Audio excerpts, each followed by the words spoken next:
This was a trap. Standing on the highest point of the little range of mountains, really only hills rising up perhaps 1,000 feet from the desert floor, Ben studied the trap. The sun was now well behind the western range, those distant and, he knew, difficult mountains, black as coal against the dying sky. Beyond that range, 45 miles by crow flight from where he stood, there was a highway and, 15 miles farther on, a town. A trap, an enormous bowl, the bottom of it open, rough desert, the sides mountains. Like a little pile of lettuce in the center of a salad bowl were the stubby little mountains where he stood. A jeep could circle entirely around them in half an hour, and a man with binoculars could see anything that moved on them. Between Ben and the high range to the west, there were 35 miles of open desert. Not a perfectly flat land of hard-packed, almost concrete smooth sand like the dry lakes around Edwards Air Force Base, but open enough for a man in a jeep to see a man on foot trying to make his way across those miles. Ben kept turning slowly, the blood on his cut feet dried hard and flaking off. Around the entire compass, there was no route that did not include miles of open desert. Ben could not yet accept this situation. He still could not believe that anyone would deliberately kill a man just to avoid a trial which, at worst, would put him in jail for a few months. And he could not rid himself of the hope that Maddox would change his mind. That, with time, he would realize that this crime he was committing could be far more dangerous than an accidental shooting of the old man. To make the hope real, he realized now that he must give Maddox time to think, time to reconsider.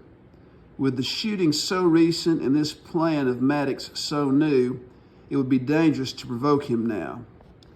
The trouble was that Ben had very little time to give away. He could not afford to let Maddox rest and contemplate, provided with plenty of food and water and protection from the sun. With no water, Ben's body could stand this heat for only about 2 days, probably less than that since he had no clothing to protect him and contain his sweat. If he could find a catch basin somewhere in these hills and could squeeze as much as a quart of water out of the sand, it would do him no good at all. A quart of water would not add even an hour to the 48 hours he could hope to live. Even if he were lucky and found 2 quarts, a half a gallon of water, it would not really help, adding only to an hour or so to his life. To survive here for as long as 2.5 days would require that he find a full gallon of water. To make it for 3 days, he would have to have more than 2 gallons of water. 4 days, 5 gallons. And he didn't even have 2 full days. He had already used up 8 of his 48 hours, for he had not had a drink of water since before they started stalking the bighorn. As he turned to go down the slope, Ben saw the headlight beams of the Jeep stab out like a pale knife blade across the stony floor of the desert. Ben stood where he was and watched the Jeep scurrying along the base of the mountains, then turning behind the western end of the range. He must think I've started across the desert, Ben decided. That's your second mistake, Maddox. Ben moved down the ridge, picking his way carefully, his feet now swollen and painful. He knew that he should give this problem more than just the hope that this time would change Maddox's mind. He should be attacking it from every angle. Instead, he could think only small and unimportant things. He needed shoes and clothes. He needed water. He was hungry. It took him a long time in the dark to get back to the ridge where the old man had been shot. Ben decided that he could use the ground sheet, the rope and the blanket, but not those bloody, smeared clothes, just the boots. He could cut a poncho out of the blanket. Maddock had moved the body back to where it had first fallen. The ground sheet, the rope, the blanket were gone. The man's old felt hat was gone. So were all his clothes. In the starlight, the old man's bare feet looked naked and white, with a dark line of dirt skin at the ankles. The voice in the darkness sounded very close, but as Ben listened, he realized that Maddock was 30 or 40 feet away, concealed behind a jumble of boulders. "I'll put his shoes and hat and clothes back on," Maddock said, "after you don't need them anymore." "Maddock," Ben cried, "this isn't the way to do it. People are going to ask too many questions." Ben heard the shale clinking as Maddock went down the slope. Going to the cliff, Ben watched him heading straight down to the Jeep. Ben knew it was useless, but he searched the ground all around the dead man, searched the whole area of the ridge, hoping that Maddock had maybe made the mistake of just hiding the stuff somewhere. He had not made that mistake. Ben went to the edge of the cliff again and looked down. Maddock had the Coleman lantern lit, and Ben could see him moving around, cooking his supper over a campfire. He had told Ben the first night that was more fitting than using the Primus stove. Moving until he could no longer see the old man, Ben sat down with his back against a slab of stone and waited. The moon seemed to hang behind the black mountains, shy and undecided, allowing only a weak glow to show that it was there at all. But at last it came plunging up, enormous, faintly tinged with a reddish-brown color, only a small part of it roundless, still dark in the earth's shadow. The moonlight was not bright enough for him to make out the old man's tracks or even those of the bighorn. But Ben hoped that his own years in the desert would help him now. An old prospector like that would make a good camp. It would be in the lee of a cliff and would have a view of the desert. It wouldn't be close enough to any water hole to scare the game away, but close enough to bag a quail or a rabbit when he needed one. Ben got up and started picking his way very carefully, the moonlight helping him keep his feet off the sharp rocks. At the same time, he searched for any mark, the scrape of a boot nail on a stone, the darker earth where the foot had overturned a rock, any trace of digging where perhaps the metal locator had buzzed. What had the old man found? A beer can left by some hunter? A brass empty where someone had fired a shot? Gold? Silver? Nothing. Once when Ben was a boy, an old prospector called Hard Rock showed up at his uncle's filling station. Hard Rock had once been a burro man, but had given up the little burros and for a while had gone on foot. But that night he showed up with what they called a mule, an overgrown motor scooter with a big rear wheel and a tire, an air-cooled engine, and a beefed-up frame. Broke, Hard Rock had borrowed 5 gallons of gas from Ben's uncle, who had also loaned him $5. As collateral, Hard Rock insisted on leaving a good sheepskin-lined coat. That coat had hung in the closet in Ben's uncle's house for 10 years. And then Hard Rock, now in a pickup truck, had appeared again. He paid for the 5 gallons of gas, returned the $5 loan, and took back his coat. Almost at the end of the range and halfway down it, Ben found the old man's camp. He had not expected to find much.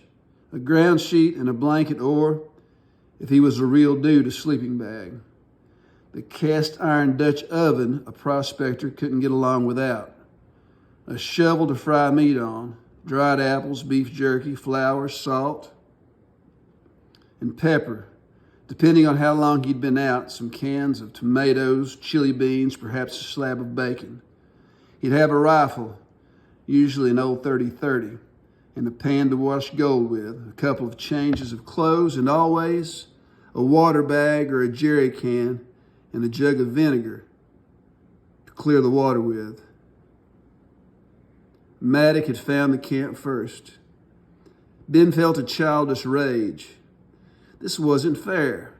Maddock was breaking the rules. Maddock had left very little. No sleeping bag, no blanket, no ground sheet, no clothes of any sort, no shoes, no food. He had smashed the Dutch oven with a rock. If the old man had had any tools or a gun, Maddock had taken them. Ben felt like a man coming home to find his house burned to the ground. He was turning away, not knowing where to go or what to do, when he spotted the 5-gallon water can. The old man had set it in a crevice to keep the sun off of it. Just the sight of the can gave Ben an almost savage pleasure. He yanked it out of the crevice and unscrewed the cap. It was empty. For a moment, he was too stunned and disappointed and angry to think. But as he automatically untangled the little chain attached to the cap and screwed the cap back on, he realized that at last Maddock had made a mistake. With this can, if Ben found water, he could save what he couldn't drink. It pleased him. The look and feel of the can was good. It had a nice, smooth, rugged handle, set flush in the top, and was easy to carry. If I can find enough water to fill this can, he thought with rising excitement, I can forget Maddock and just head for home. If I can get water, he's not smart enough to stop me. Feeling satisfaction at the heft of the can, he swung it up. Maddock had smashed the bottom out of it, breaking the welded seam so that the piece of metal that had formed the bottom was bent up inside the can. Ben put it down very gently, as though not to hurt the bottom anymore. Then he sat down on it, his feet bleeding again, staining the moonlight on the stones. Gradually, just sitting there, he began to feel smaller, helpless, a naked child threatened not only by the desert, but by a grown man intent on killing him. There was no way to outwit this man, Maddock. What can I do? Ben thought. I can walk on down the hill and across the desert and over to the Jeep where the Coleman lantern is burning and food is cooking and there are gallons of fresh water. I can tell Maddock that at the trial I will say anything he wants me to say, leave out anything he wants me to leave out, that we had no conversations about not shooting before he saw the horns, that I too was sure his target was one of the bighorn we had just seen there.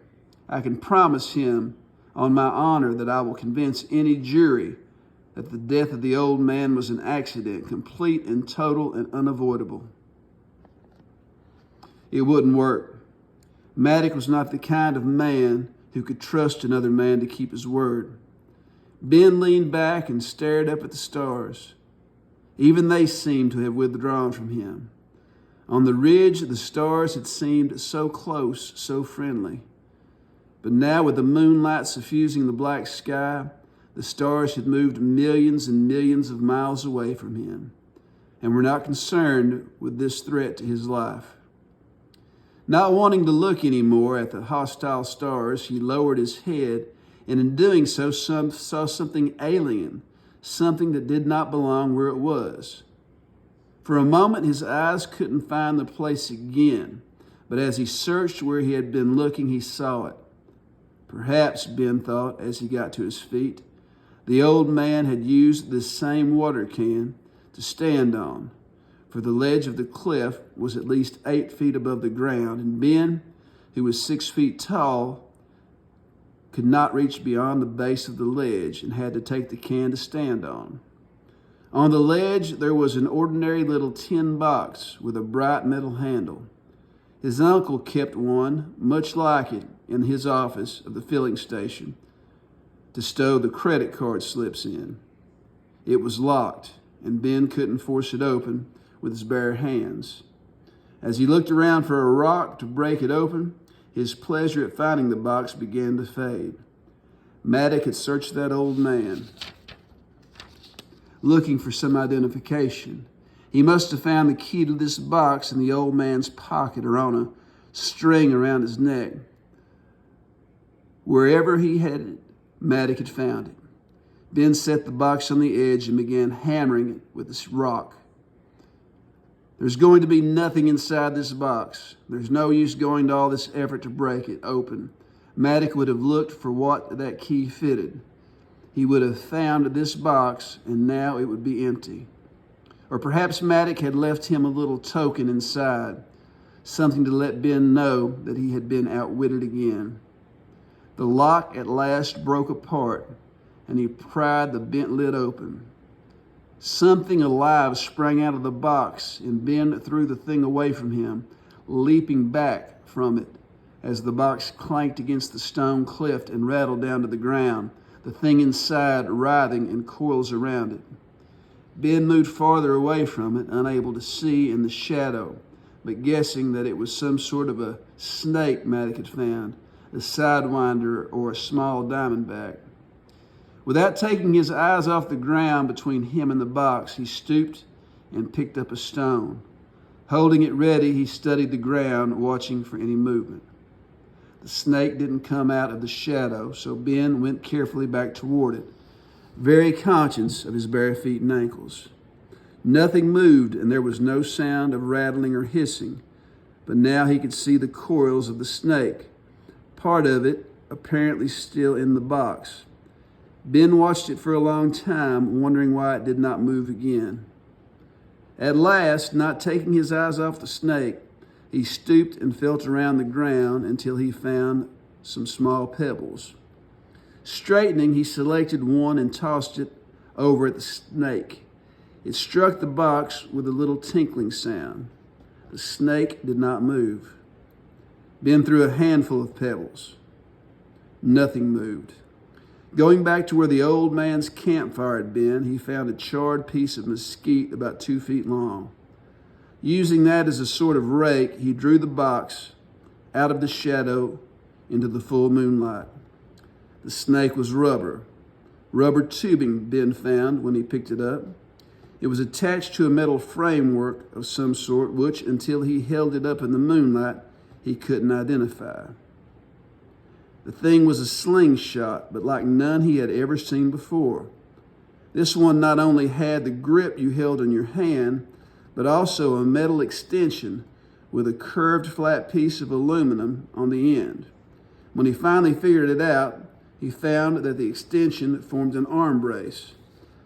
A formidable machine, the rubber, not in bands, but stout round tubes. Drawing the leather cup back, he was surprised by the strength of the thing. A good shot could probably kill something as big as a jackrabbit, and that was what the old man had probably used it for. It had a nice, solid feel, and he stood flexing the rubber tubes, the frame solidly braced in his hand and along his arm. It's a weapon, he realized suddenly. Not a gun, not even a bow and arrow, but at least a weapon. A small round stone thrown by this thing and hitting a man in the head could do some damage. Putting the slingshot aside, he went back to the box. There was a little transistor radio in it, but he had broken it, smashing open the box. There were some spare batteries for the locator and a leather tobacco pouch. In that were a couple dozen 00 buckshots, big round lead pellets, ammo for the slingshot. In the bottom of the box was a plastic billfold. Ben took it out and went through it. In a pocket with a snap on it was 85 cents in coins. In the money slot, there were 2 $1 bills and 1 $20 bill, very limp and old. In another compartment, there was a snapshot of a young man and woman sitting on the steps of a porch. The man was wearing a suit and tie. Lower on the steps were 2 little children, a boy and a girl. There was nothing written on the picture. There was nothing else in the box. Ben replaced everything except the slingshot and tobacco pouch and put the box beside the water can where it would be found if anyone ever came here again. Picking up the slingshot, he fitted it back into his hand and along his arm and tested its power again. I'll have to practice, he decided. When I get time, I'll have to learn to use this thing. But first, I'll have to find water. If I don't do that soon, I won't need to practice shooting a slingshot. I won't have time enough.